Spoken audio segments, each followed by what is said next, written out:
A paz de Cristo seja sobre a sua vida, é uma alegria estar com vocês aqui mais uma vez, excepcionalmente, nessa semana, no domingo, trazendo aqui um conteúdo que vai abençoar a sua vida, vai edificar a sua vida, a sua casa, toda a sua família.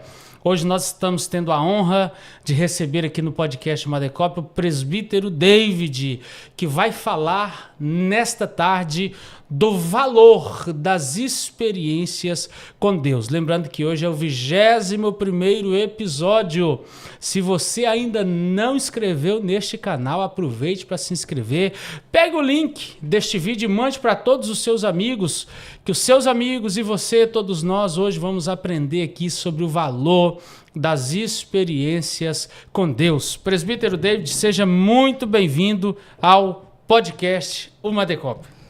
Maravilha, meu querido e amado pastor Luiz Francis, a graça e a paz, é uma honra, é um grande prazer e uma satisfação poder cooperar com esse trabalho que tem alcançado muitas vidas, né? O podcast da Madecop. Eu tenho certeza que será uma conversa muito produtiva e edificante aos ouvintes. Glória a Deus, que Deus abençoe, muito bem-vindo. Nós já vamos começar aí, né, com a primeira pergunta, que é a pergunta que a gente sempre faz para os nossos convidados, é sempre a primeira pergunta. Você encontrou a Cristo ao longo da caminhada ou você encontrou a Cristo ao longo da caminhada ou nasceu no lar cristão? Pois bem, na verdade, eu não nasci no lar cristão, né? Eu me converti no ano de 2010, eu nasci em um lar muito turbulento, uma infância muito caótica, um pai alcoólatra. Sou o rebento mais novo de 3 irmãos. E meu pai era um homem pedreiro, alcoólatra, e nós vivíamos embaixo de muita opressão. E ele saindo de casa, eu tinha 7 anos de idade, comecei a trabalhar muito cedo para cooperar em casa. E ali a gente cresceu nesse ambiente muito hostil. A nossa natureza foi lapidada dessa forma. No ano de 97, meu próprio pai tentou tirar minha vida, né? Eu estava ali aos 14 anos de idade. Então nós tivemos uma personalidade, um emocional moldado na base do ódio, da sobrevivência, né? E eu não tinha nenhum tipo de conhecimento de Deus. O mais próximo disso que a minha mãe teve de nós, de nos apresentar algo de Cristo, que ela também não tinha, era, né, os testemunhos de Jeová que faziam essas visitas em casa, mas o que também não nos acrescentou nada espiritualmente. E ali nós seguimos até aproximadamente 26 anos de idade, nessa perspectiva de drogas, de violência, né? Uma mentalidade de sobrevivência à base da força, do ódio, do rancor. Mas a minha avó, eu ainda muito pequena, a minha avó, ela me conduzia às vezes que podia, né? Tudo que eu sou hoje em Cristo Jesus, como homem de Deus, ministério, família, eu devo a Cristo Jesus, ao Espírito Santo e também a minha avó, que foi quem começou ali a me mostrar os primeiros passos em Cristo, né? Então ela me conduziu à igreja algumas vezes, então muito novo, aquilo ficou na memória. E a Bíblia diz que a gente deve, né, ensinar o menino o caminho que deve andar, que quando crescer não se esquecerá dele. Isso ficava latente no meu coração. Eu estava em uma viagem, aí a vida foi se passando, né? A gente foi conhecendo coisas que nós nunca almejamos conhecer na vida, não esperávamos, na verdade, até porque também a vida nos obrigou à sobrevivência, sempre fui muito hostilizado na minha vida, tendo que provar valores, tendo que provar resistência, até por não ter uma tão grande estatura física, né? E isso a gente passava por muitas situações que você tinha que sobreviver. E nessas idas e vindas criamos alguns inimigos, infelizmente. E eu estava numa viagem em 2006 aproximadamente, mataram meu pai em 2003, mataram minha mãe em 2009 e meu irmão morreu em 2011. Que isso, velho? Oriundo de muita bebida, muitas drogas, né? E 4 bactérias matou ele estando em vida, comeu ele todo por dentro, né? Então esse é o ambiente familiar que a gente cresceu. E eu me lembro que eu estava indo fazer uma viagem, visitar minha irmã, que o senhor conhece. E nessa viagem eu tinha uma luta dentro de mim, procurando ser um cidadão de bem, correto, coeso nas atitudes, mas também o inimigo das nossas almas tentando nos levar ao erro, né? E eu estava em uma viagem onde eu pleiteava abrir um comércio, né, ter a minha própria lanchonete, e também pleiteava pelo outro lado, se Deus não houvera feito nada a meu favor, eu pensei, se Deus não me quer, então eu vou me entregar ao diabo. E eu pensei em tirar 5 vidas. Nessa mesma viagem eu estava com o destino traçado. Ninguém sabia, eu tinha uma companheira, ela também não sabia. E nessa viagem eu comprei uma passagem a esmo, né? Comprei a passagem no guichê e essa passagem eu entreguei, sentei numa cadeira e nessa cadeira estava um santo homem de Deus. E naquela oportunidade, aquele homem de Deus, assim que o ônibus saiu direção de Colatina, abaixo do Guandu, aquele moço começou a falar de Deus para mim, eu tinha, né, o temor de Deus ainda no meu coração e coisas que só eu, Deus e o inimigo sabia, né? Os desejos, as mentiras, as malignidades que estavam no meu coração e falou na boca daquele homem que eu não tiraria a vida de ninguém, mas que eu seria um ministro do evangelho. Olha aí. E ali, durante toda aquela viagem, aquele homem me evangelizou e eu sabia que era Deus, mas eu tinha um coração muito rancoroso, um coração de ódio, até mesmo por tudo que nosso pai nos fez passar. E eu sabia que era Deus, mas não havia ali nenhuma possibilidade naquele homem ali que estava, aquele David ali, de ter uma transformação. E eu me lembro que naquele projeto do comércio, aquele homem disse, para você saber que é Deus que fala contigo, dentro de 3 meses eu vou pôr o teu comércio nas tuas mãos. E eu guardei aquela data, era um mês de julho, e aí passou agosto, setembro, dia 1º de outubro de 2008. Se você que está assistindo pode conferir no calendário, dia 1º de outubro de 2008, numa segunda-feira, eu abri minha lanchonete. E no primeiro balanço que eu fiz, de 1 ano e 10 meses, eu tinha vendido 340 mil reais. Isso realmente eu vi como um sinal de Deus. E naquela viagem, aquele homem de Deus falou para mim, de tudo que eu estou te falando, você não vai guardar muita coisa. Mas tira um dia da sua semana e busque a Deus. E eu tenho certeza que Deus vai concluir uma obra na sua vida. E ali eu comecei a visitar a Igreja Maranata, que era a igreja mais rápida. Eu não tinha nenhuma compostura numa igreja pentecostal, porque para mim na época, né, o culto era de 7 às 9h30, não sei se você se recorda dessa época aí. Assembleia de Deus era 9h30, o culto acabava e eu não tinha paciência, sempre fui muito agoniado. E comecei a visitar a Maranata, conheci o pastor Antônio Sepulcro Machado, que foi orar pela minha vida. Quando uma profeta, eu abri meu comércio, comecei a visitar a Maranata, ia nos cultos ali visitando, mas ainda com as mesmas atitudes, o mesmo homem velho. E Deus, eu era uma pessoa que Deus tem aquelas pessoas que Deus trabalha instantaneamente. Mas existe aquelas pessoas que Deus vai trabalhar ao longo prazo. E eu fui essa pessoa, ao longo prazo fui sendo trabalhado, estou sendo trabalhado até hoje, né? E eu me lembro que algumas coisas Deus foi retirando aos poucos e uma profeta passou na porta da minha lanchonete. Havia algumas coisas execráveis diante de Deus praticadas ali e eu não sabia, né, do temor do Senhor ainda. E aquela mulher disse que eu precisava de chamar um homem de Deus, um pastor para orar, porque o que estava acontecendo não agradava ao Senhor. Nesse inteirinho, com esse pastor Antônio Sepulcro Machado, nosso pastor presidente conhece muito bem, toda a nossa convenção conhece muito bem, e ele prontamente me atendeu, orou por mim ali naquela lanchonete. Isso aqui vai ficar de exemplo, né, para os líderes, para os missionários, evangelistas, né, aqueles que ganham almas para Jesus. Nunca deixe de visitar, isso vai com certeza transformar muitas vidas. Quem me conheceu no meu passado sabe que eu sou um grande milagre também, como muitos outros, na mão de Deus. E o pastor Antônio orou por mim ali, eu fiquei com aquele débito, né? Aquele débito de visitar a sua igreja. Passado um tempo, já tinha a minha filha mais velha havia nascido, e no dia que eu cheguei do hospital, ele passou também. E eu pedi que ele orasse pela minha filha, que ela acabou de chegar do hospital. Ele deixou de fazer a compra no supermercado, saiu do supermercado, foi lá, orou pela minha filha. E naquele momento eu me senti muito devedor àquele pastor, que foi o pastor que me batizou para a honra e glória do nome do Senhor, me ganhou para Cristo, me discipulou e me batizou. E eu disse a ele, falei, eu vou fazer uma visita à sua igreja. E todas as vezes que eu dizia que eu ia ao culto, sempre alguma coisa acontecia. E Deus me deu esse discernimento mesmo ímpio. E eu falei, hoje eu não vou falar, vou colocar a roupa e vou no culto. Eu fui 2 quinta-feiras, era uma igreja simples, tinha 5 crentes, um menino com síndrome de Down tocando um pandeiro. E naquela segunda quinta-feira eu entreguei minha vida a Cristo. E hoje já faz 16 anos que estou caminhando com o Senhor, para a glória de Deus. Glória a Deus, que maravilha, né?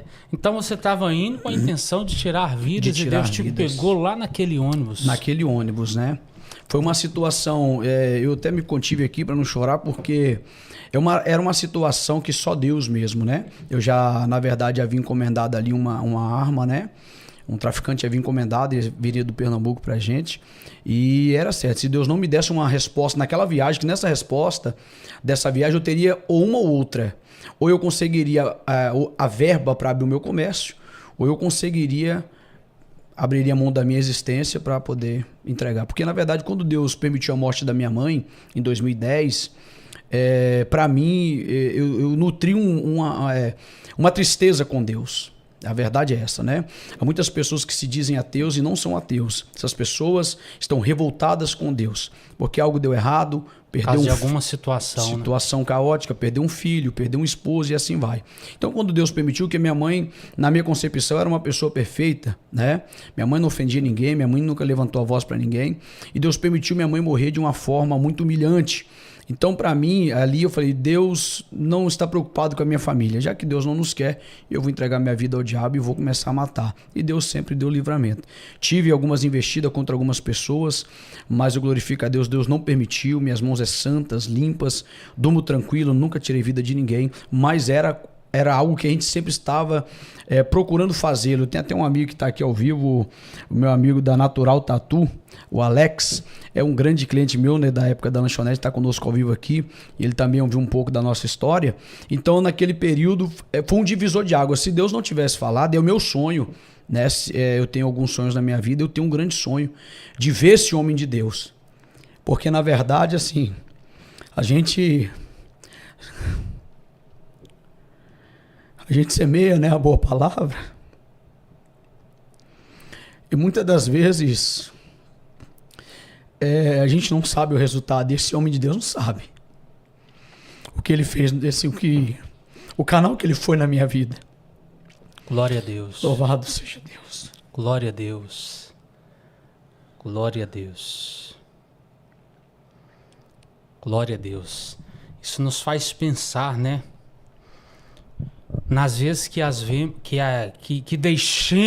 deixamos de falar da palavra de Deus para alguém, o quão poderosa pode ser uma palavra dita para alguém. Às vezes alguém está do nosso lado passando por uma situação como a sua. É verdade. Ou às vezes querendo cometer um suicídio, querendo tirar a própria vida. Justamente. Você chega, semeia a boa semente do evangelho e aquela palavra evita uma tragédia muito Glória grande. A Deus, essa é a palavra de Deus, né? E eu tenho esse sonho de um dia esse homem, talvez, se ele contemplar essa live, né? Ele for alcançado e me reconhecer, talvez não seja possível, mas que o Espírito de Deus testifique, ou para mim ou para ele, poder dar um abraço nele e agradecer que ele não foi covarde, porque eu fui muito hostil.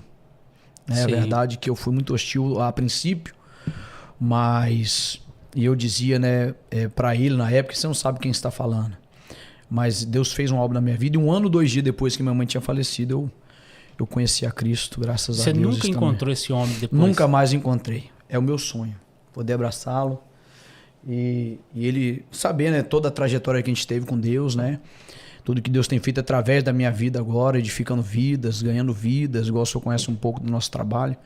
Então ele saber a grande obra que esse homem realizou. Para a glória de Deus. Glória a Deus, glória a Deus. Então aleluia. Você que está nos ouvindo, não deixe de pregar a palavra. Fale de Cristo para alguém. A sua palavra em direção à vida de alguém pode mudar a vida desta pessoa para sempre, porque a palavra de Deus tem este poder. David, você falou aí que veio de um mundo terrível. Qual que foi a pior experiência que você teve neste mundo?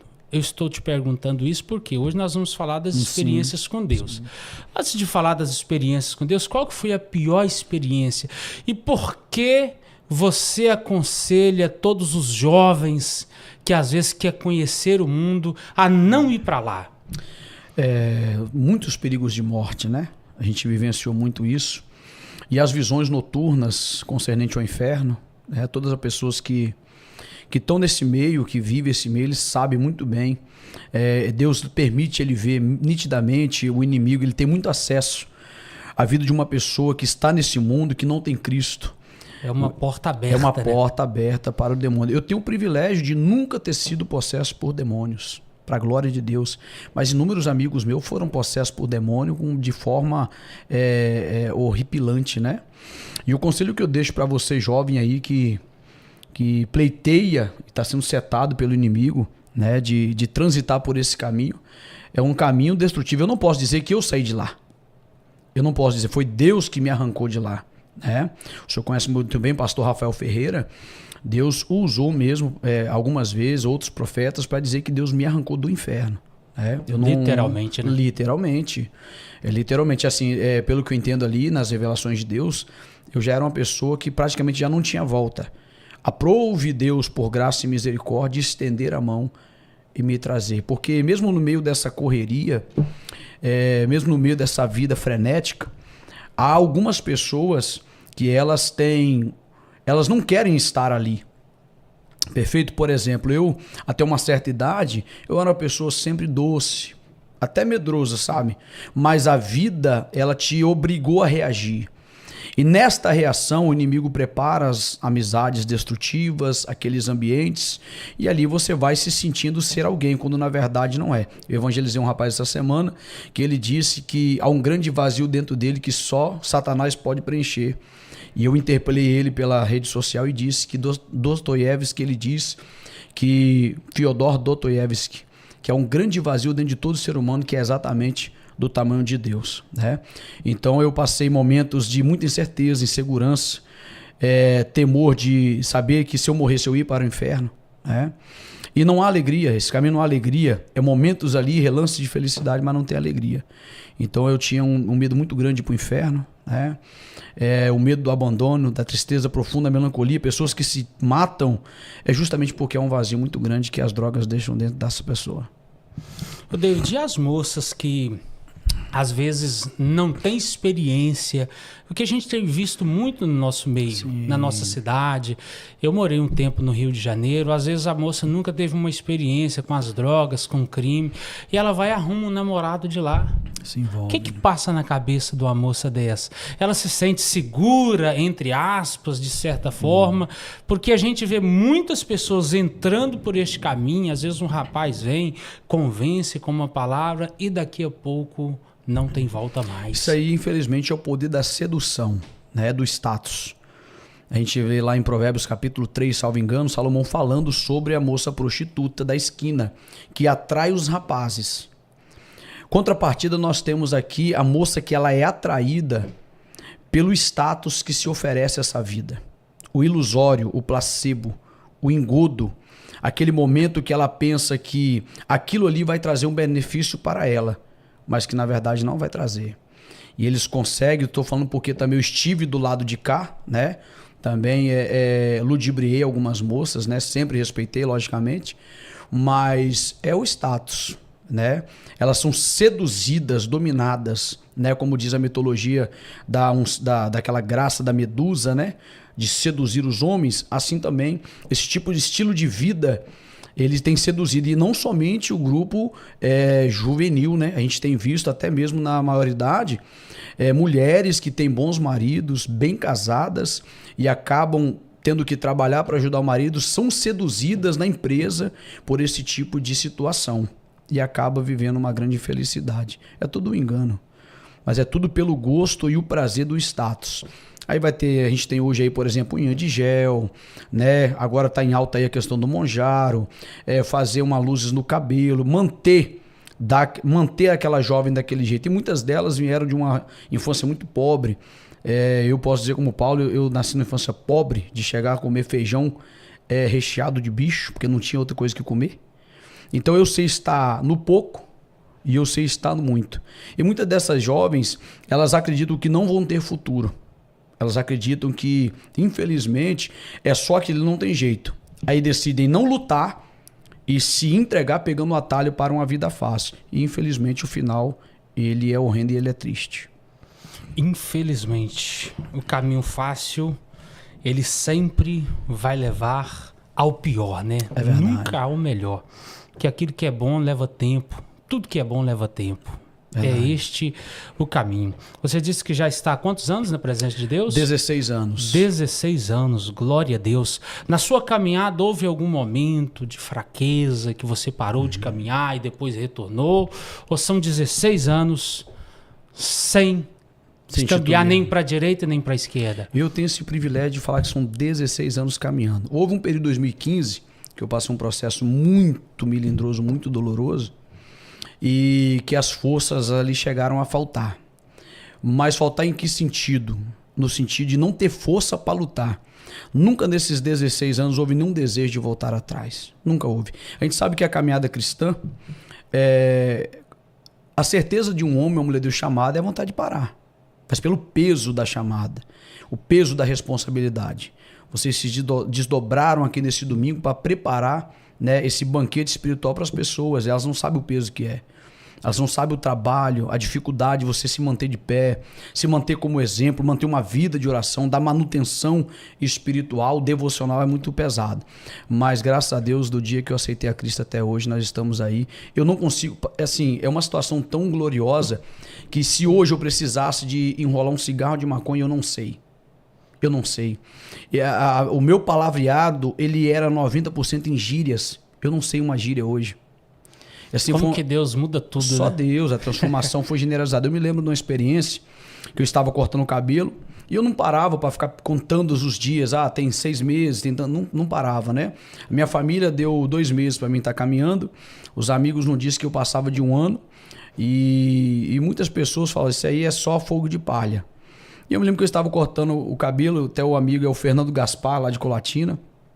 Estava cortando o cabelo. Ele me interpelou e me fez uma pergunta. Ele disse assim, já tem quanto tempo que você está no Evangelho, David? Tem 8 anos. E quando ele me fez aquela pergunta, eu instantaneamente caiu uma ficha. Eu não tinha parado para pensar.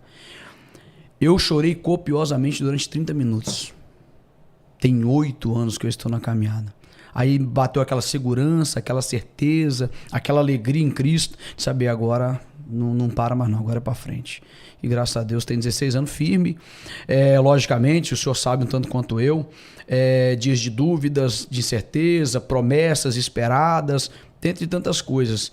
Mas a certeza de estar com Cristo, o prazer de estar com Ele é indizível, né? Não tem nada melhor, não né? Tem. Eu estava conversando com a minha esposa há pouco tempo. Como que tem pessoas que abandonam a Cristo por nada, né? Sim. Quando a gente conhece verdadeiramente a Deus, tem experiência com Deus, você conheceu Deus na intimidade, no profundo, como que nós podemos abandonar a Deus depois de ter experimentado Ele verdadeiramente? Né? Porque nada neste mundo vai se comparar com a nossa vida sendo regada pela presença de Deus. Não tem nada. Nada vai preencher o nosso vazio. Imagine alguém que teve uma experiência com o Espírito Santo, foi batizado com o Espírito Santo, falou em mistérios com Deus, teve momentos de gozo e agora se vê às vezes trocando a Cristo por nada, né? Sim. Nós não podemos trocar a Cristo por nada, e aquele que verdadeiramente tem experiências com Deus, ele tem algo a mais para se firmar, né? Porque às vezes a pessoa vem, mas fica na superficialidade. As raízes são poucas. Sim. E o que eu vejo que a pessoa tem que procurar dia após dia ter experiências com Deus. Sim. David, na sua caminhada cristã no Evangelho, qual foi o maior desafio que você enfrentou? Nossa, boa pergunta. Boa pergunta.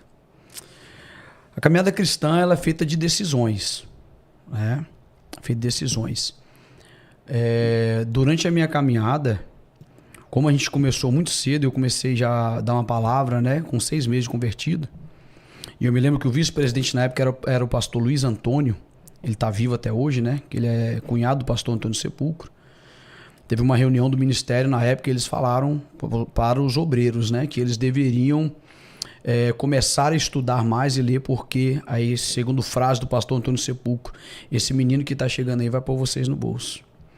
Então, como pessoas novas, como eu, como o senhor, apesar que eu sou um tanto quanto mais velho que o irmão, mas a gente que desponta no ministério muito cedo, isso é um problema. Isso é um problema porque tem a força, tem a entrega e tem a ganância. A ganância no bom sentido, a ganância de fazer algo pela cruz de Cristo. Então eu tive muitos, e tenho até hoje alguns, né? Mas o maior desafio foi isso aí. E eu deixo essa dica aqui para você que está chegando no ministério, pelo amor de Deus, anota o que eu vou te dizer. Não se iluda com itinerância, irmão. Abrace teu pastor, abrace sua igreja e trabalhe no ministério da sua igreja, porque a itinerância vem e ela passa. E nisso o ministério fica para trás. Hoje não é um arrependimento. Hoje, o David de 42 anos de idade é diferente. O que eu teria feito hoje? Eu teria estado mais ao lado do meu pastor do que atendendo a agenda. Então, um dos grandes desafios que eu tive foi compreender o que era, até onde era Deus e até onde é o homem. Por exemplo, não é toda agenda. Tem muita porta que abre que não é Deus que abre. É a vontade de Deus, é um amigo ali que está te chamando. Então, muitas vezes eu deixei a nossa igreja defasada para atender a agenda. No ano 2013 e 14, eu saí quase 300 vezes no ano. Quase não parava, toda semana, saindo dia de semana local, viajando no final de semana. Então, hoje eu não faria isso. E não tenho feito, né? Tenho cooperado mais local, tentado cooperar com os senhores, né? Então, eu acho que o maior desafio é você compreender até onde é Deus e até onde é homem, né? Quando a gente consegue compreender, não, isso aqui é a vontade de Deus. Por exemplo, quando a gente não compreende isso, você vai estar sofrendo uma situação no seu local, na sua congregação, mas a vontade de Deus é que fique. Se você não tem essa compreensão, você sai. Compreende? Então, o maior desafio da caminhada cristã é entender até onde é a vontade de Deus e o que é coisa do homem.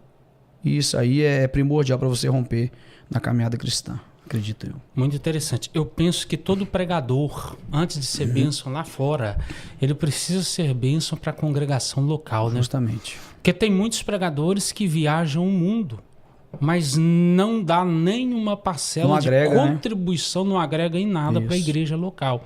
Então o pregador ele precisa ser uma bênção aqui para depois ele ser uma bênção lá fora.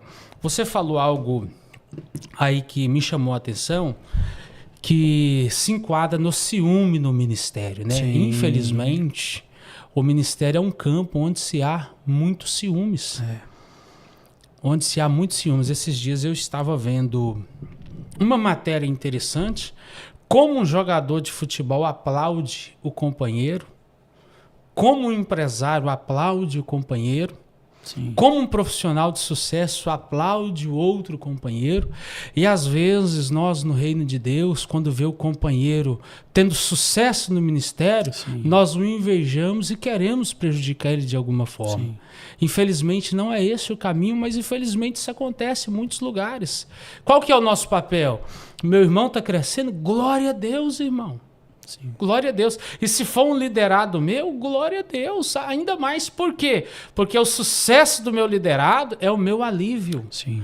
Mas infelizmente tem muitas pessoas que no ministério vê o próximo que está crescendo como uma concorrência. Como um problema, né? E o reino de Deus não pode ser assim. Entre os discípulos de Jesus teve isso, né?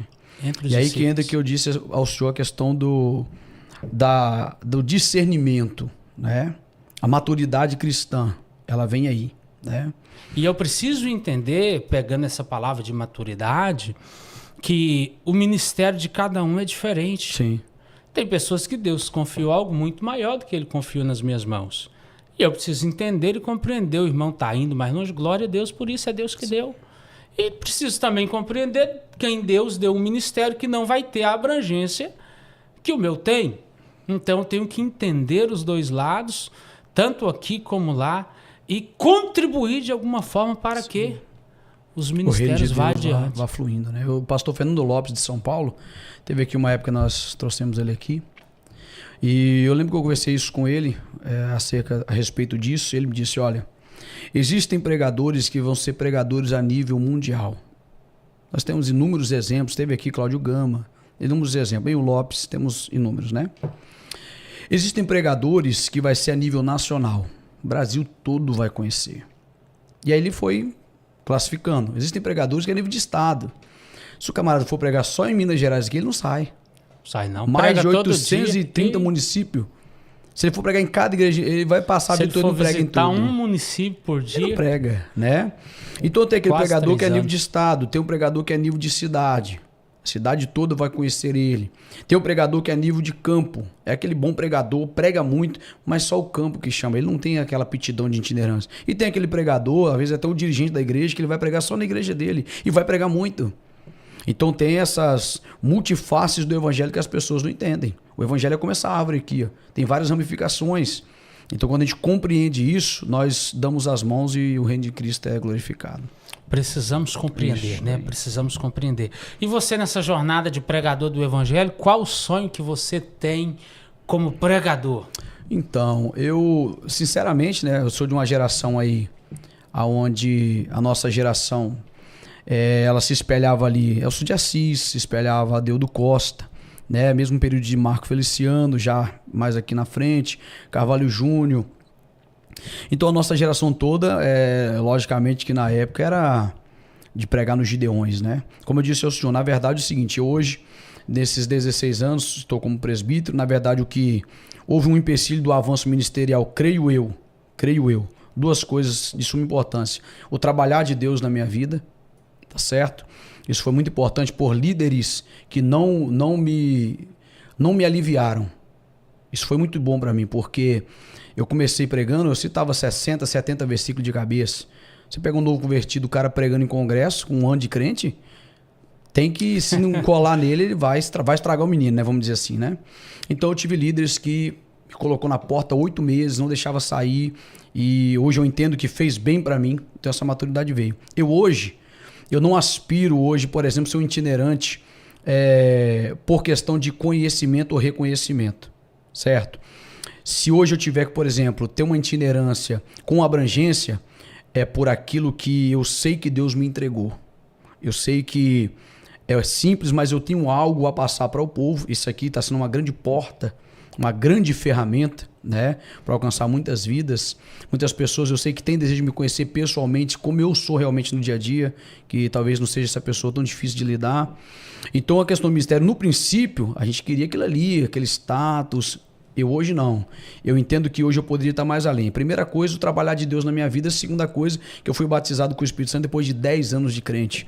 Então esse longo espaço para o batismo com o Espírito Santo não me permitia avançar, porque nós assembleanos acreditamos assim, né? Sim. Que até para uma consagração precisa ser batizado. E eu também concordo, porque, na verdade, se a pessoa não busca ter uma intimidade com o Espírito Santo, buscar ministério é mais complicado. Então naquele princípio eu tinha essa perspectiva de itinerância, essa visão de itinerância e tal, e hoje eu não tenho muito essa perspectiva. O pastor Rosenilton, que é do Campo de Baixo Guandu, um santo homem de Deus, me aconselhou uma vez e disse isso: pro dia que você lidar com vidas, você não vai querer mais ficar na itinerância. E acho que tem quase uns 10 anos que eu mexo com presídio, né? Trabalho prisional. Daqui a pouco a gente vai falar sobre isso, eu acho. Eu aprendi a amar vidas.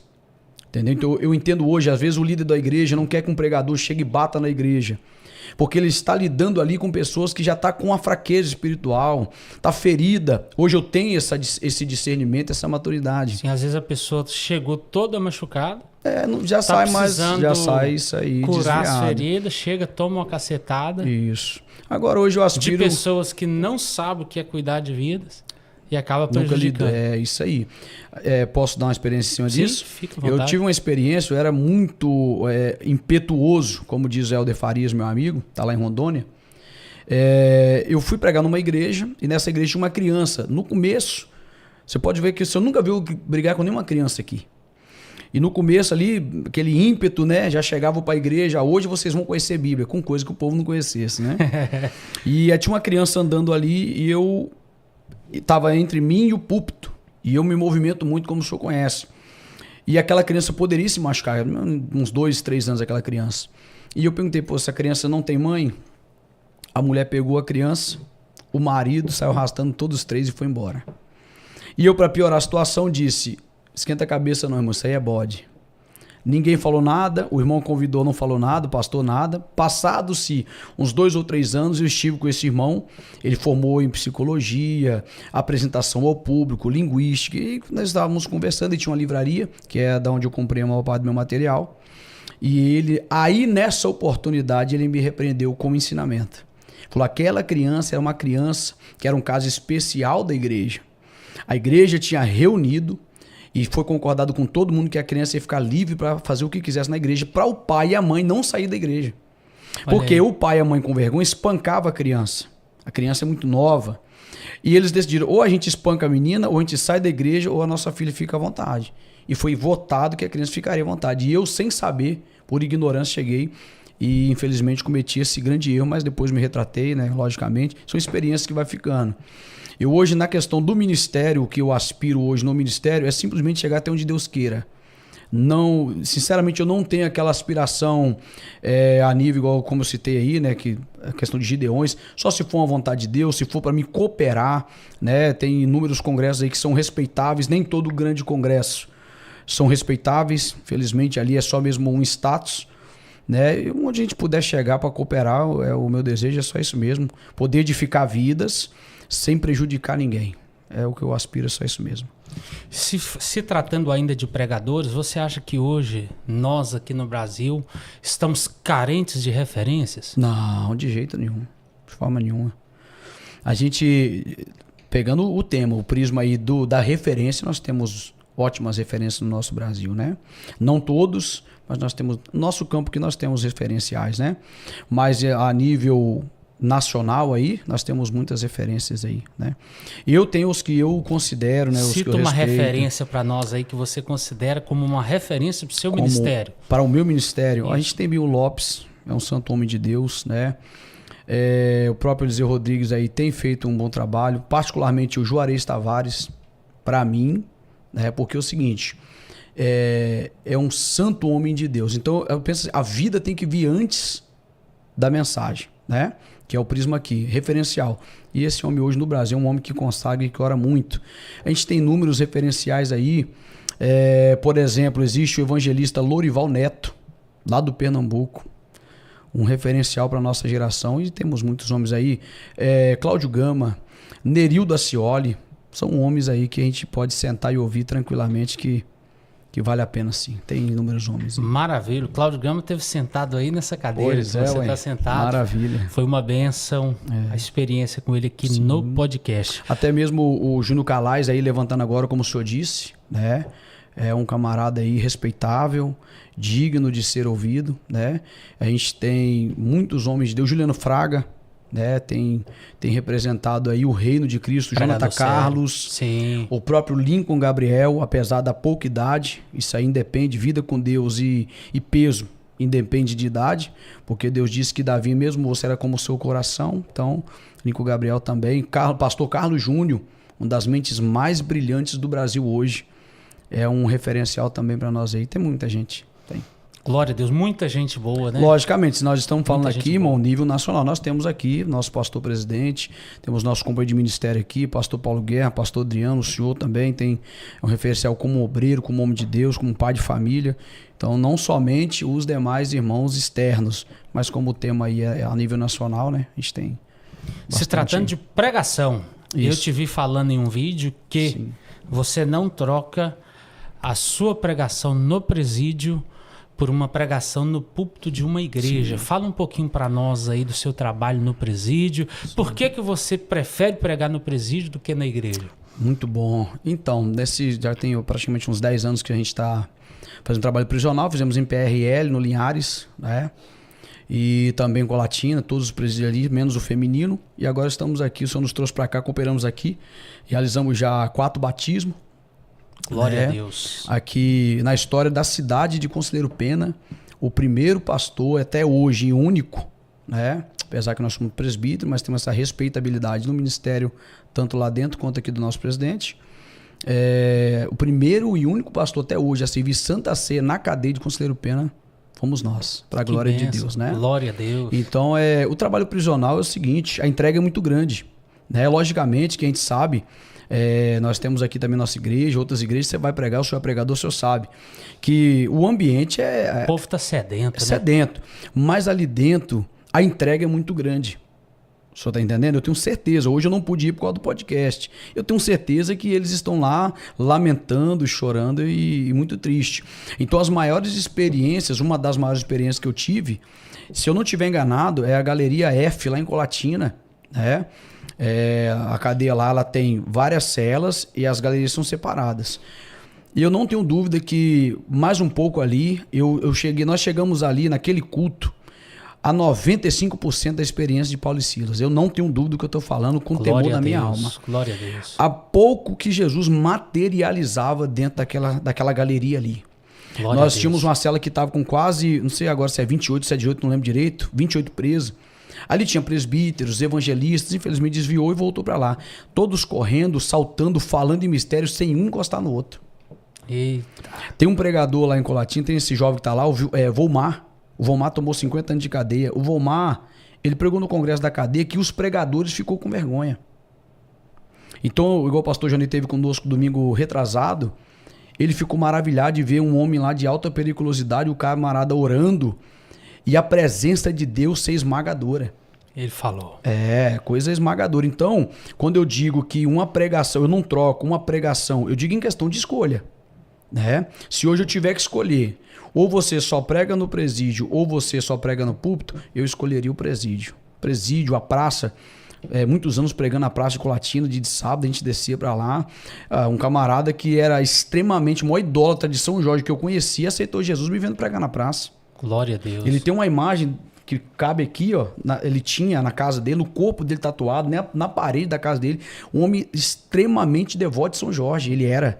Ele aceitou Jesus nos vendo pregar na praça. Eu lembro até hoje a mensagem. Eu preguei sobre Jeremias, salvo engano, no capítulo 2. Jeremias diz assim, Deus chorando com Jeremias diz, o meu povo me deixou a mim, a fonte das águas vivas, e partiu após outras cisternas, e cisternas essas de águas rotas. Aí eu comecei a pregar sobre a água que não mata a sede. Que eles estavam, as águas balbuciadas da vida. E ali ele aceitou Cristo. Então são trabalhos que são sobrenaturais. Você vê uma pessoa que outrora assaltava, um latrocida, um homicida, aquele homem chorando no meio de todos ali. Ali não tem perigoso que não chora. A presença de Jesus é notória. Eu estou falando de experiência, né? Os irmãos estão assistindo aí, de 3 horas da manhã, como em Colatina, né? Não sei se vai estar vendo aí o Anãozinho, o Flávio Pereira Tobias, né? Os camaradas 3 horas da manhã, os camaradas jejuar 3 dias direto. Abrir mão da marmita, 3 dias jejuando, e 3h30 da manhã o cara tá orando e apontar pro agente penitenciário e revelar a vida do cara inteira. Aqui aconteceu, o Josias agora tá na paca. O Josias era o nosso dirigente ali dentro, e ele estava muito abatido espiritualmente e tal. Eu fiquei alguns domingos sem poder ir. E naquela semana, a assistente social, ela foi visitar eles. Ele não quis sair. E o Espírito de Deus disse para ele, vá porque eu vou te usar. Ele falou, só vou dar um recado para a mulher e volto. Chegou para falar assim, assim te diz o Senhor. Eu coloco um filho dentro do teu ventre hoje para tu saber que eu existo. Voltou para a cela. 30 dias depois a mulher fez ano, estava grávida. Olha aí. Estava aqui na cadeia. Nessa cadeia aqui, nós oramos por um jovem que tinha tomado 24 anos de cadeia. A cadeia dele zerou. Falei, Tiago, ele é de Mantena. Eu falei, Tiago, se você crê, Jesus vai zerar a sua cadeia. Ele falou, eu creio, pastor. Tá solto, livre, não deve mais nada para a justiça. Inúmeros homens ali, eu, pastor Vinícius, né, que está hoje lá no Mãos Dadas, lá cooperando, o Valmir contemplou essas experiências, e nós temos visto ali, Deus usando, falou, ainda essa semana alguém vai sair. Daqui a pouco, pastor, 14 anos agora, por último, o Ramon, né, ele, 14 anos de cadeia fechado, tinha 2 meses que a esposa abandonou porque não ia esperar, 2 meses depois Jesus soltou o menino. Olha aí. Era pregador do evangelho, estava desviado. Agora, nesse culto de quinta-feira, a esposa do João Vitor voltou para Jesus, estava desviada há quantos anos? Apresentamos o filho e no final da mensagem ela reconciliou com Cristo. Então, são experiências sobrenaturais que as experiências estão perto de que João na ilha de Patmos. É uma presença, uma atmosfera tão sobrenatural que não tem como representar em palavra. Mas você estende a mão de quase apalpar a glória de Deus. É algo assim, assombroso mesmo. Nesse dia em Colatina mesmo, toda a guarda do presídio chegou na frente da galeria. E ficou observando. Chorando e falando em mistério, irmão. Glória a Deus. Né? Aquela experiência ali, de todos que eu vivi, aquela experiência ali, ela marcou muito também. Foi mais forte do que quando Deus me batizou com o Espírito Santo. Porque nós cremos ali, cremos que Jesus vai materializar aqui, irmão. Nós vamos, ou ia materializar, ou ele ia abrir a capota, que alguma coisa maior ia acontecer. Glória Mas a Deus. aprove Deus ali, né? E foi muito Glória bom. a Deus. Graças a Deus. Ouvindo você falar aí, a gente chega a uma conclusão muito importante. Porque às vezes a pessoa, ela reclama que não ganha oportunidade, ela quer só o púlpito. Sim. E ministério vai muito além do púlpito. Muito. Existem muitos altares para que a mensagem do evangelho seja pregado lá, como no presídio, na praça, nos hospitais. Justamente. São meios de fazer a obra de Deus. É muito interessante. Existem pessoas sedentas querendo ouvir a voz de Deus. Sim. Em toda parte. Presbítero David, vamos falar agora das experiências com Deus. Já tem aí 45 minutos que estamos conversando. Vai passar rápido. E passa muito rápido. Por que é tão importante para nós? Nós vamos começar com essa pergunta. Por que é tão importante para o cristão ter experiências com Deus? Porque é o seguinte, se o cristão não tiver uma experiência com Deus, a fé dele é superficial. Se nós observarmos a fé do crente, ela é uma fé superficial, até o ponto que explode a experiência. Por exemplo, quem vê Deus, irmão? O crente não vê a Deus com os olhos da carne, né? Nós vemos espiritualmente. Então, enquanto você não tem essa experiência, como que você pode dizer que você conhece Deus? Então, a partir do momento que nós começamos a vivenciar e a buscar a experiência com Deus, você é um crente quando você aceita Jesus, você é uma outra fase de crente quando você desce nas águas do batismo, você se torna uma outra fase de cristão, um antitipo de cristão, quando você é batizado com o Espírito Santo, e você é um outro tipo de cristão a partir das experiências. Não existe nenhum ser humano, estou tirando por mim, que teve experiências reais com Deus que deseja voltar para trás. Ele pode até desejar pela fraqueza, mas ele não aceita. Porque, por exemplo, eu não consigo me ver, eu cheguei nessa caminhada de 16 anos, vivi tanta coisa com Deus, que eu não consigo me ver sem Deus. Não consigo me ver fora da igreja. Não consigo me ver fazendo outra coisa. Não tem como. Eu não tenho apetite para outra coisa, eu não sei se servir a Cristo. Mas como que você chegou até aqui, David? Não é por mim. Foi justamente pelas experiências com Deus. O que que Deus disse para Paulo? Na sua fraqueza, eu aperfeiçoo o meu poder. Então a pessoa está na fraqueza. Deus injeta aquela experiência, ela é robustecida pela fé. Ela é enxertada pelo Espírito Santo. E ali ela continua caminhando. Elias quis, né, a morte. Elias quis a morte. O anjo o alimentou. Deus fala com Elias, agora ele senta no cume do monte. Você é o homem de Deus, então que caia fogo do céu.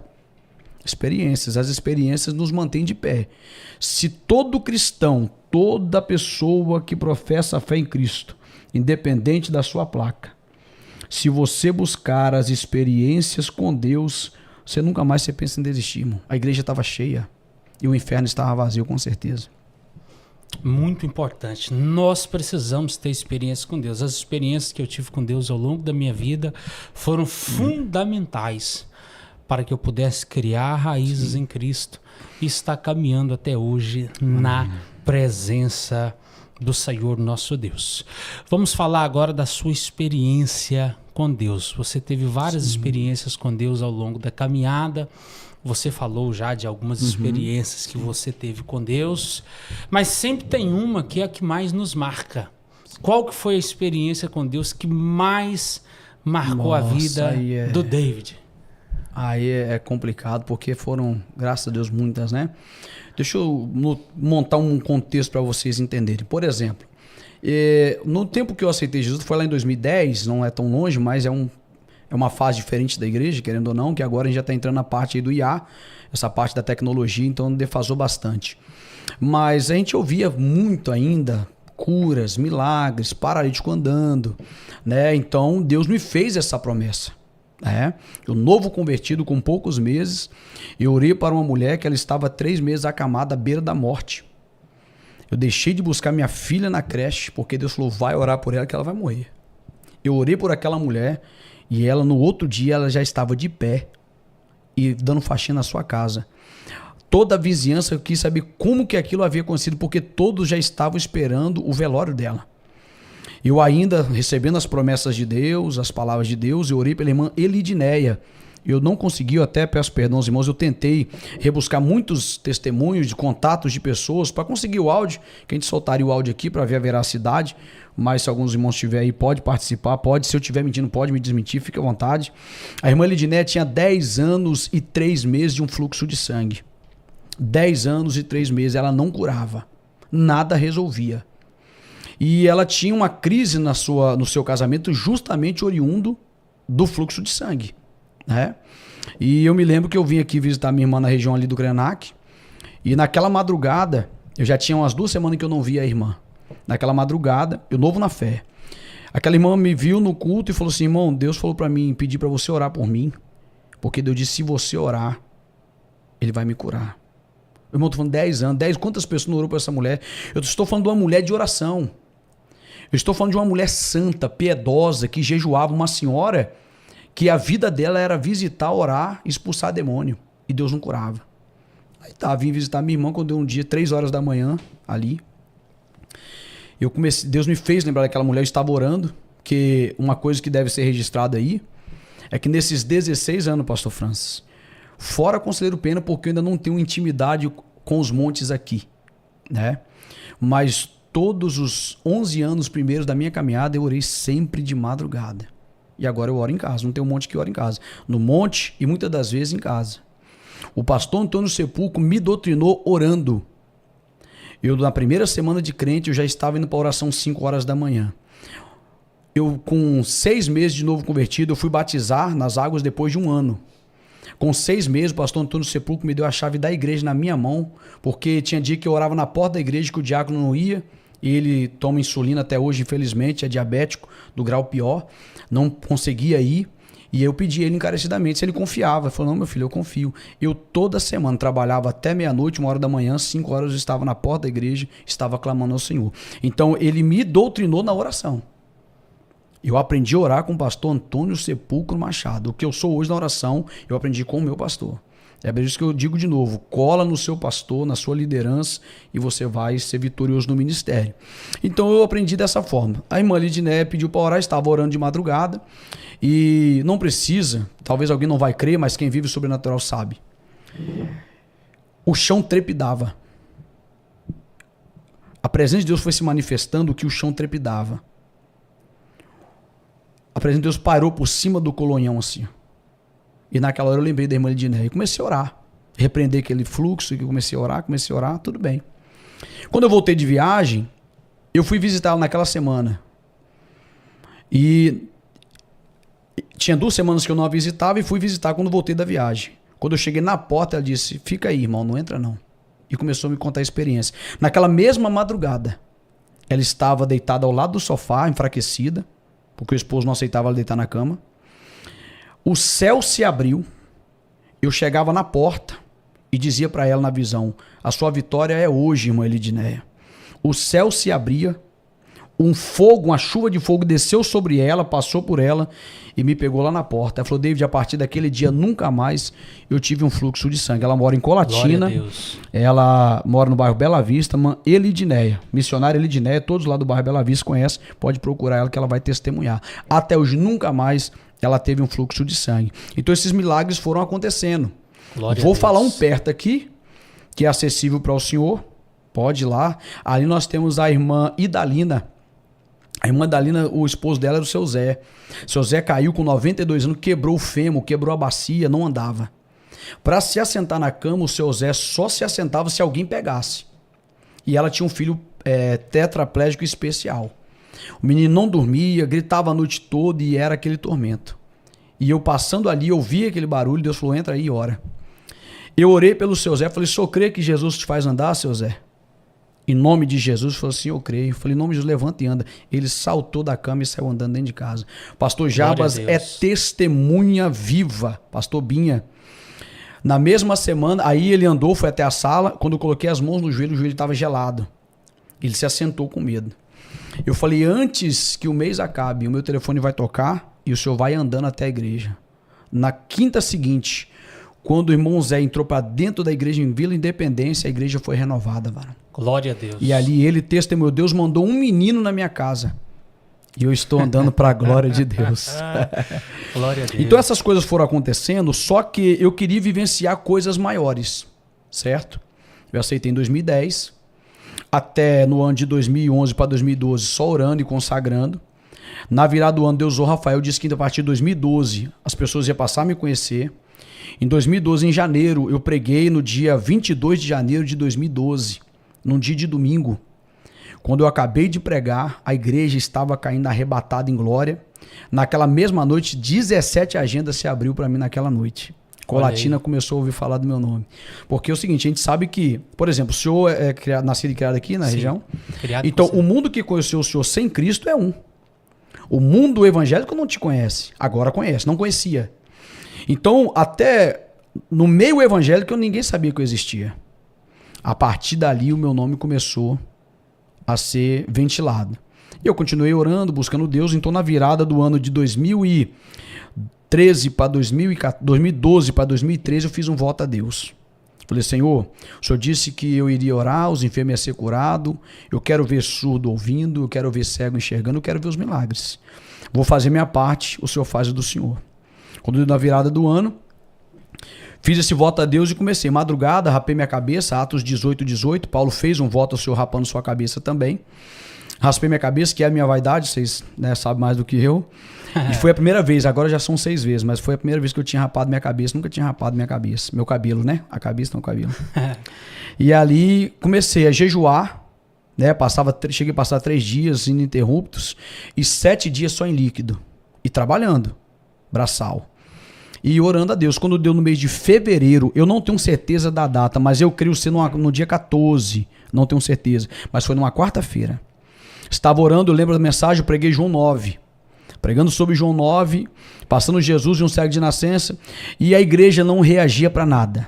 Você via que aquela igreja estava morta, estava acabada, e Deus falou comigo, para de pregar. Eu falei, meu Deus, ele falou, para de pregar e testemunho do que eu fiz na sua vida até aqui. Porque essa igreja precisa de sede e precisa de fé, e hoje eu renovo ela. Comecei a testemunhar, já tinha irmã Lidinéia, tinha essa senhora, tinha essa questão do seu Zé, por exemplo. Eu estava orando por uma moça um dia, o demônio manifestou lá em Paris. E através do telefone o demônio saiu, entendeu? Então assim, muitas coisas já tinham acontecido, a gente foi testemunhando, foi falando. E falei, ó, colocou o povo em pé, tinha pregado 20 e poucos minutos. Falei, irmãos, quem tem uma causa impossível, vem aqui à frente, nós vamos orar por milagre. A igreja toda foi, só não foi o sonoplasta. E aí você fica, meu Deus, e se não acontecer nada? Como é que vai ser? Falei, vou orar no microfone e os irmãos, tinha 2 obreiros comigo, o pastor e um outro obreiro. O pastor Kilmer, se estiver me assistindo, você pode entrar aí no seu Instagram, onde você tiver a mídia social, o pastor Kilmer. Ele é lá de Aracruz. Você pode perguntar que ele era o pastor da época que estava lá. Ele caiu arrebatado com a muleta na mão, assim. Quando eu comecei a orar pelo povo, eu saí no povo e eu vi um senhor que estava com a muleta. Muitos anos escravo daquela muleta. Eu falei, senhor, crê que Deus faz o senhor andar sem essa muleta em nome de Jesus? Eu falei, sim, eu creio. Eu falei, então anda. E tomei a muleta, um senhor de uns 60 e poucos anos, ele corria dentro da igreja. Glória a Deus. Naquela noite, mulheres idosas de 90 anos falavam em mistério assim, ó, batendo o queixo assim, varão. Foi uma noite que foi acabar mais de 10 horas da noite, em glória. Maravilha. Né? Então eu comecei a buscar. Nesse dia que isso aconteceu, na quarta-feira, tinha uma família da nossa congregação que estava lá. Isso foi providencial porque se eu fosse testemunhar, eles eram testemunha ocular. Né? E eles, na quinta-feira, eles contaram isso lá. Na quinta-feira, para resumir, teve um homem que, nessa quinta-feira, que ele largou uma muleta de 25 anos, ele não era cristão nosso, ele era da Maranata. 25 forte. Anos, cheio de platina, e aquele homem andava de muleta. E ele nunca mais andou de muleta. Uma senhora entrou na congregação, nós fazíamos campanha de libertação, ela estava cega há 3 anos, ela estava desviada há mais de 20, e ela estava com o corpo cheio de nódulos cancerígenos. Ela voltou a enxergar no culto, Ela, pastor Jean, era o nosso pastor na época, voltou a enxergar no culto, ela aceitou Jesus no culto, voltou e os caroços sumiram no meio do culto. Glória a Deus. Pra glória de Deus. Então, assim, são inúmeras experiências, mas eu acho assim, eu não tenho como precisar porque foi uma área da minha vida que eu orei muito para isso acontecer. E eu deixo aqui para você, pode fazer e me cobrar, qualquer um de vocês. Se você orou, se você jejuou, renuncie o pecado. Você pode ter certeza, os sinais de Deus vai acontecer. Glória a Deus. Me lembro que uma senhora foi procurar o nosso pastor e ela estava com uma criança de 10 meses, recém-nascida. E os 2 pulmãozinhos dela cheios de câncer. E aquela mulher chegou chorando, desesperada, e era o dia que o meu pastor não estava, que ele é agente penitenciário, né, que era o meu pastor na época. E ela foi procurar o pastor Giando, não estava. Eu falei, irmão, mas só serve ele? Ele falou, não, pode ser o irmão, mas eu preciso de orar para um milagre. Aí explicou a situação, o médico desenganou a família, reuniu a família e falou, ó, infelizmente, 10 meses não aguenta. Era uma terça-feira. Nós oramos naquele dia. Eu falei, você crê? O nome dela é Andréia. Você crê que Jesus cura essa criança hoje? Falou, eu creio. Quando deu na sexta-feira, que fez o médico ia operar, falou, faz uma bateria de exame aí. Quando fez, tinha um pedacinho de grama assim, ó, no pulmão dela. Aí eu pergunto, como que aquele pedaço de grama foi parar lá? O câncer virou um pedacinho de grama desse tamanho. Olha só. Irmã Magda, lá do bairro Honório Fraga, em Colatina. A irmã Magda estava com verme de porco no cérebro. Todo mundo sabe que não tem cura. Eu acabei de pregar, ela era dirigente do ciclo de oração. Falei, irmão David, Deus disse que o senhor orar por mim, Deus vai me curar, eu não quero morrer. Falei, mano, não desespera, não, vamos orar. Aí era um culto de domingo. Quando deu na terça, ela foi fazer o exame. O verme de porco estava morto. Ela só teve que tomar um remédio para poder diluir aquele verme. Essa mesma irmã Magda, ela tinha uma casa que não vendia por nada, nem fiado. Ela falou, Deus disse para mim, eu não tinha aliança. Não é essa, era uma outra. Falou, Deus disse para mim que se o senhor vai orar, eu vou vender a casa. Se o senhor vender a casa, eu vou te dar um par de aliança. Pois na mesma semana ela vendeu a casa à vista e ela foi lá e cumpriu o voto e me deu um par de aliança para me andar com a aliança. Para poder todo mundo saber que eu era casado. Então são muitas experiências, né? Por exemplo, eu estava num culto, eu lembro que quando isso começou a acontecer em Colatina, muitas pessoas começaram a escarnecer. Os mais novos, né? Sim. Curandeiro e essas coisas aí. E isso às vezes quer abater a gente, né? Sempre tem esses, né? Sempre tem. Aí eu estava no culto, fui pregar em Linhares. Eu acredito piamente que é o seu concunhado que era o pastor lá, o Sonimar. Eu tenho 99% de certeza que é ele. Só pode pesquisar com ele. De repente, se não foi ele, mas eu acredito que ele estava no dia. Mas eu tenho quase certeza que ele era o pastor. Cheguei na igreja, tinha uma moça paraplégica na cadeira de roda. Veja, toda torta. Não falava, não ouvia. E naquela semana tinha manifestado demônio. Quando eu saí para pregar, um casal veio zombar. Falou, curandeiro, vai lá, cura menos 3 lá. Pois aquela moça passou a ouvir, passou a falar e levantou da cadeira de roda. E eu não queria orar nesse dia, porque eu não estava bem espiritualmente. Eu não estava bem. Muita perseguição, muito abatido, mas Jesus fez um milagre ali. Tem aqui a região do Pega Bem. Eu fui pregar na região do Pega Bem, na praça. Agora, já morando aqui. Na madrugada orando, Deus me deu uma visão de uma criança morrendo asfixiada dentro do carro. Pastor Roberto, talvez vai assistir essa live, ele sabe do que eu estou dizendo. Pastor Roberto estava lá do campo do pastor Ronivaldo. E eu pregando, eu falei da visão. Falei, Deus me disse que tem uma criança que está sendo asfixiada dentro do carro. Quando eu cheguei em casa, o telefone tocou. Eles tiveram que correr para não perder a criança para Valadares, que estava morrendo dentro do carro. Olha só, o casal deixou a criança dentro do carro e foi pro bar. Então são muitas experiências, né? Paralítico, de câncer, eu perdi o número. Só que naquela época, não tinha esse negócio de registro, né? Sim. Não tinha mídia na igreja. Não tinha rede a gente não tinha. Não é. Desse período não tinha muito isso. Então era mais as divulgações, né? O pastor Paulo Guerra conheceu o pastor Wellington. Eu estou citando nomes, porque se houver dúvida, é só procurar as pessoas. Pastor Wellington mesmo, lá está na Bahia hoje. O pastor Paulo Guerra conheceu ele, um homem de Deus. A mãe dele estava surda. A mãe dele era surda. Ele foi em Colatina num culto que eu fui pregar. Acabando de pregar, eu coloquei as mãos no ouvido daquela mulher, estilo Arlindo Teodoro. O pastor Arlindo Teodoro foi muito usado nessa área, né? Sim. Foi muito usado. E a mulher voltou e ouvimos. E aí ali passou a nutrir uma amizade entre a gente, né? E ele acabou eu atendendo muitas agendas na igreja dele. Para a glória de Deus. Glória a Deus. David, qual que é o conselho que você dá para essa pessoa que está te ouvindo, está nos ouvindo, que ouviu tantos milagres agora, está desenganada pelos médicos? A primeira coisa, você precisa crer. A Bíblia diz que quem se aproxima de Deus precisa crer que Ele existe e é galardoador daquele que o busca. Se você serve um Deus que você entende que Ele é todo poderoso, se você depositou a sua confiança na mão de um homem carnal médico, por que você não confia a sua vida e põe a sua confiança em Deus? Então a primeira coisa é você ter fé. Em cima desse conselho, Josimar Ferreira, só lembro que você trouxe aqui para pregar. Sim, lembro. Josimar, ele começou no ministério me vendo, acompanhando, admirando a gente, se espelhando na gente. E o Josimar, ele acompanhou muito isso. Houve um tempo da minha vida que eu desanimei. Por exemplo, você pode ver que raramente eu oro aqui por milagres e por curas, porque precisa de fé. Se a pessoa não tem fé, Jesus ele fez poucos milagres em Cafarnaum, por quê? Pela incredulidade. Sim. Betsaida, por quê? Incredulidade. Então as pessoas desacreditando, a gente deu uma desanimada.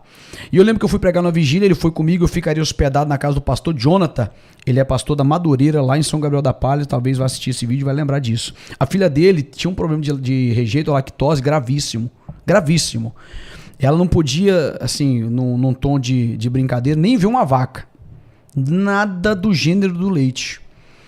E na viagem que nós estávamos indo, o Josimar foi comigo, nós ficamos hospedados na casa desse pastor, que eu preguei um dia, ele pregou no outro. E ele relembrou aquilo, e ele falando atrás e eu chorando na frente. Porque eu não tinha mais aquela fé. Não estava buscando mais para isso. Falei, varão, já fui assim, mas agora eu tô devagar. Mas por que você não é mais?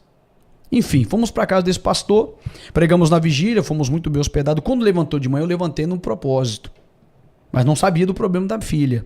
E no que do dia foi passando até o almoço, eles foram comentando. E aquilo estava gerando já uma crise na família. Porque ele queria usar a fé, mas mãe é diferente. Mãe queria um médico. E Deus falou para mim que ia curar aquela menina naquela manhã. Isso não tem muito tempo. E quando nós fomos orar para o almoço, eu falei assim, eu quero ler um texto. E eles começaram a brincar comigo e rir, né? Falaram, o cara vai pregar até na comida. Eu falei, não, eu vou só ler um texto. E eu li o texto quando Eliseu vai para a mulher sunamita, certo? E diz que ela vai engravidar. E ela diz, não mintas a tua serva. Ele falou, no tempo determinado, você vai abraçar o menino. Acabei de dar essa palavra, expliquei e oramos. Quando eu acabei de orar, instantaneamente, a menina tinha acho que 4 anos. Ela falou, mamãe, me dá iogurte que Jesus acabou de me curar. Glória no meio de todo mundo. Tá o Josimar como prova, só tem o número dele, tá a esposa dele de testemunha. E eu chorando, falando em mistério, a presença de Deus e a mulher não acreditava. Falei, dá o pirulito, dá o iogurte à menina, irmã. Dá o iogurte, por minha conta, dá o iogurte à menina. Ela, Jesus me curou, mamãe. E eu não falei nada com a criança. Ela instantaneamente. Falei, dá o iogurte à criança, irmã. A mãe não teve fé, deu o pirulito. Falei, eu sabia que a senhora ia fazer isso. Deus me disse, só não ia acreditar. O meu telefone vai tocar, irmã, porque Jesus curou sua filha. Passou-se uns 15 dias, era aniversário da menina. Quando eu acordei de madrugada para poder orar, chegou aquela capivara de mensagem e o vídeo da menininha. O que ela fez? Ela pegou o pedaço de bolo e se escondeu. E eles procurando a menina na festa, quando achou, a menina tinha comido 4 pedaços de bolo e nenhum mal tinha feito. A menina está curada até hoje, está viva aí para a glória do nome de Jesus. E ela mandando vídeo, né, agradecendo. E o pastor homem de Deus e a esposa, né, testificando dessa grande cura. Então você que tem talvez uma enfermidade crônica, você que tem uma úlcera, varicose, né, você que tem todo tipo de situação. Primeira coisa, entender que Jesus não vai curar tudo, porque a minha esposa tem um problema intrauterino e Jesus não curou, mas me deu uma filha, mesmo com um ventre problemático. Então talvez ele não cura o seu problema, mas pode ter certeza que ele vai realizar o milagre de uma outra forma. Tem que ter fé. E oração, irmão. Quando for dobrar o teu joelho, busque a Deus acreditando, Ele está aqui, Ele está me ouvindo. Não existe ferramenta mais poderosa no mundo do que uma oração. E se você tiver fé, você vai vivenciar os milagres de Deus. Inúmeras pessoas, né, que Deus nos usou, por exemplo, eu lembro da Rafaela, está morando em Pancas hoje, Rafaela, esposa do Ângelo, né, se você viu isso aí, pode testificar disso. Ela estava ela era até enfermeira, com o ventre cheio de câncer. Eu lembro até hoje, estava pregando sobre a morte de Lázaro. E eu estava pregando, pedi o povo para estar em pé e chegou uma mulher curvada. Não vou fazer aqui porque tá gravando, mas uma mulher curvada. E eu perguntei a ela, mano, o que aconteceu? Ela, irmão, eu tô com inflamação na coluna que nada dá jeito. Nós oramos por aquela mulher. Aquela mulher levantou, ela foi, né? Isso aí, a questão de arrebatamento de espírito, irmão. Ele existe duas situações, tá certo? Do mesmo jeito que a medicina, ela dá uma anestesia para que você adormeça para o processo, a mesma coisa acontece no reino espiritual. Existe arrebatamento de espírito, que é meninice, que a gente vê muito. Existe o arrebatamento de espírito, que é aquele momento que Deus está tratando. Pode ser um momento longo e pode ser instantâneo. A pessoa vai cair ali sem sentido e vai levantar curada. E existe o arrebatamento de espírito que Pedro teve, que João teve, Ezequiel teve. E esses já são revelações inefáveis, né?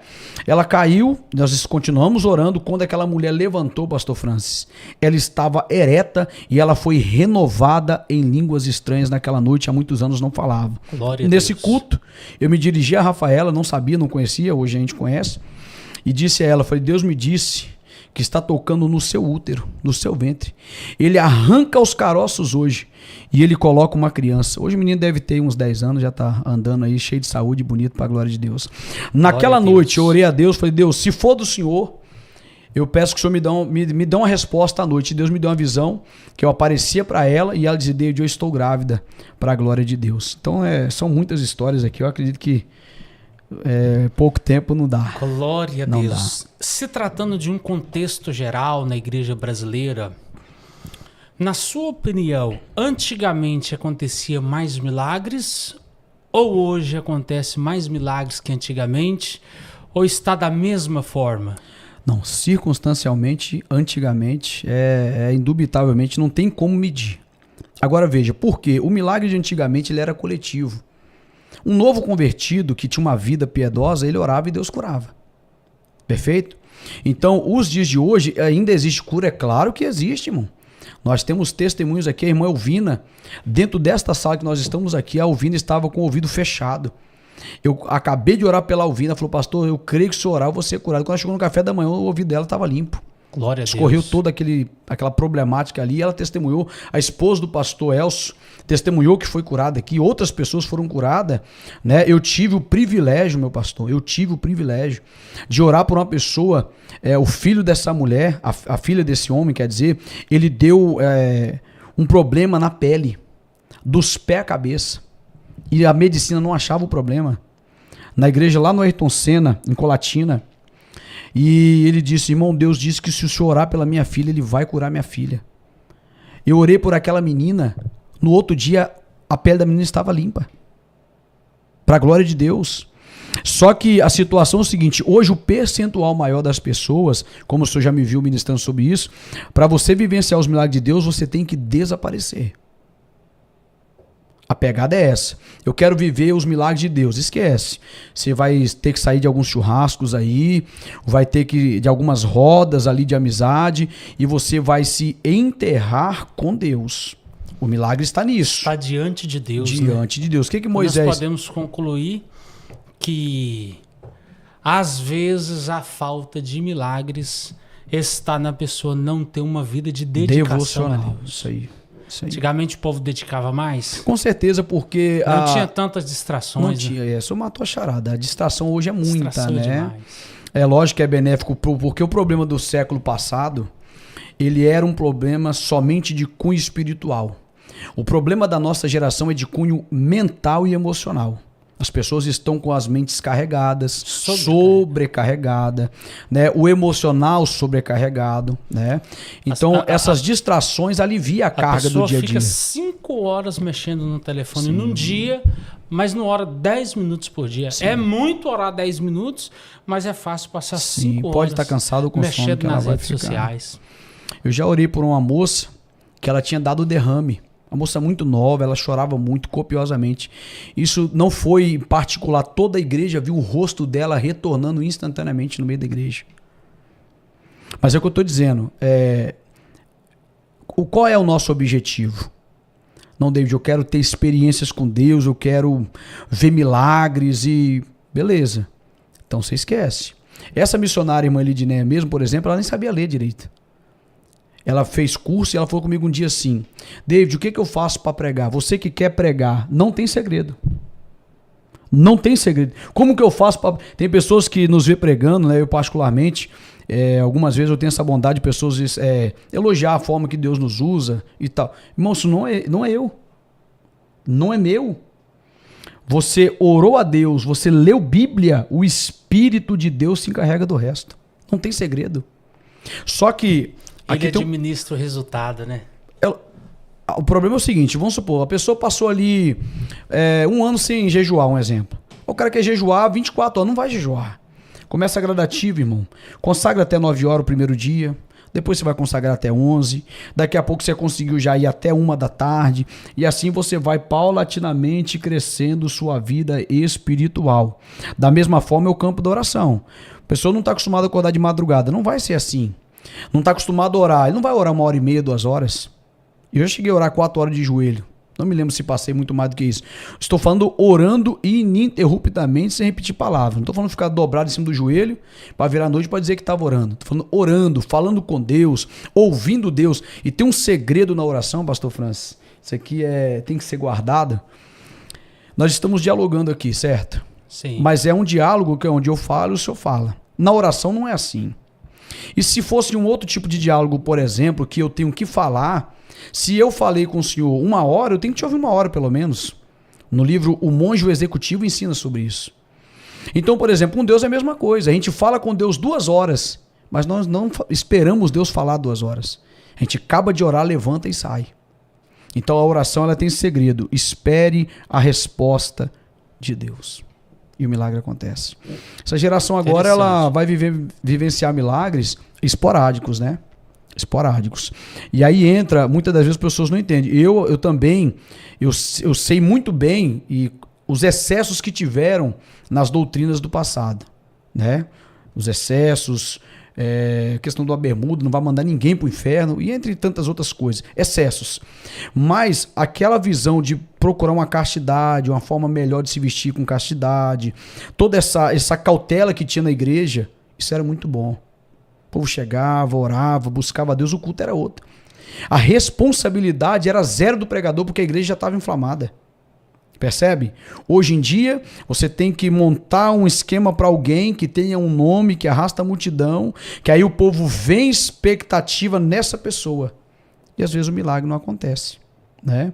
E às vezes alguém que está ali do nosso lado ora por nós, a porta se abre e o milagre acontece.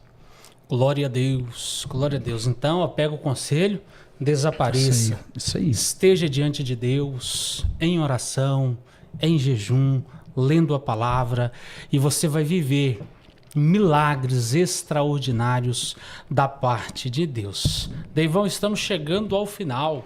Já estamos aí a 1h15 no podcast. Passa rapidinho, né? Passa muito rápido, o culto vai começar daqui a pouco. Sim. E eu gostei do podcast no domingo, rapaz. Talvez a gente mude o horário, aí, vamos ver. Ficou bom, né? Glória a Deus, que Deus abençoe a sua vida. Amém. E nós vamos agora para a última pergunta. Nós falamos muito de pregadores, sim, nós falamos de referências, citamos alguns nomes aqui. Tem muita gente te ouvindo que quer ser um pregador do evangelho. Sim. Se você pudesse dar um único conselho para esta pessoa, para esta moça, para este rapaz que quer ser um pregador do evangelho, quer ser uma pregadora do evangelho, qual conselho seria? Para você ser um pregador do evangelho, é você amar as almas. Pregue por amor a Cristo. Paulo diz que tem gente que prega por fama, por inveja, por porfia, por disputa. O que importa é pregar Cristo, mas que você ame a pregação. Não ame o resultado que a pregação dá. O Calvário, ele tem uma sombra, e tem gente que só quer a sombra do Calvário. Os benefícios que a pregação pode oferecer ao ministério é consequência. Primeiro você olha o ônus e depois você pensa no bônus. Eu acho que o segredo é isso aí. Glória a Deus, que Deus abençoe. Pegue este conselho para a sua vida. Nós estamos chegando ao fim, mas pode falar. Ó, isso aqui, ó, não nasceu na minha cara. Isso aqui foi oriundo de investimento de horas e horas de madrugada virando lendo Bíblia. Então, se você quer pregar, invista em conhecimento bíblico e conhecimento literário acerca da Bíblia.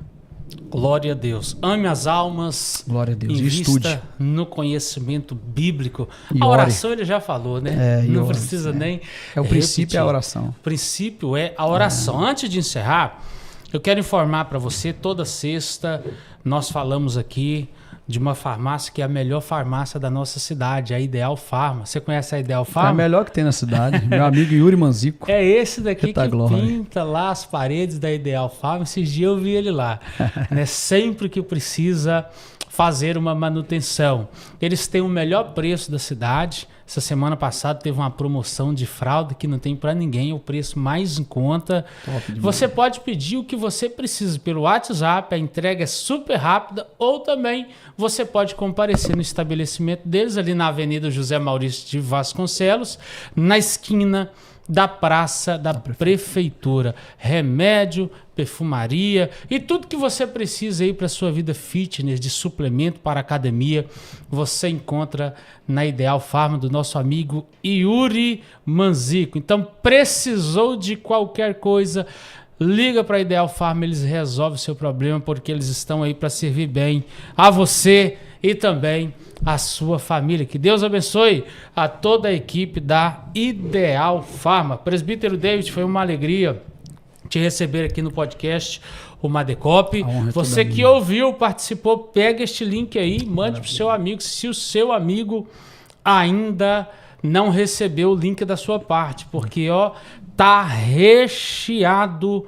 de coisas boas este podcast. Lembrando você que quer ver os cortes do podcast, que ainda não segue o nosso Instagram, siga lá o Instagram do podcast Madecop, que a partir de hoje até sexta-feira que vem estaremos aí soltando muitos cortes deste momento aqui, que foi, sem sombra de dúvidas, de grande edificação para todos nós. Jesus. Muito obrigado por ter vindo aqui no podcast Madecop. É a primeira vez de muitas. Eu acredito. Que Deus siga assim abençoando a sua vida, Amém. seu ministério, toda a sua família, em nome de Jesus. Amém, meu querido. Eu que agradeço, né? A gente sabe que essa é uma porta que vai abençoar muitas vidas, né? São muitos assuntos aqui, variedades de temas, desde a saúde até o espiritual. E quem ganha com isso é o público, né? Precisando da gente, estamos às ordens aí para falar de toda sorte de temas em nome de Jesus. Glória a Deus. Que Deus te abençoe e até sexta-feira que vem, às 20 horas, onde estará acontecendo, se Deus permitir, vai que Cristo volte até lá, né? Se Deus permitir, estaremos no 22º episódio. Que Deus abençoe a sua vida, que Deus abençoe a sua casa, que Deus abençoe a sua família.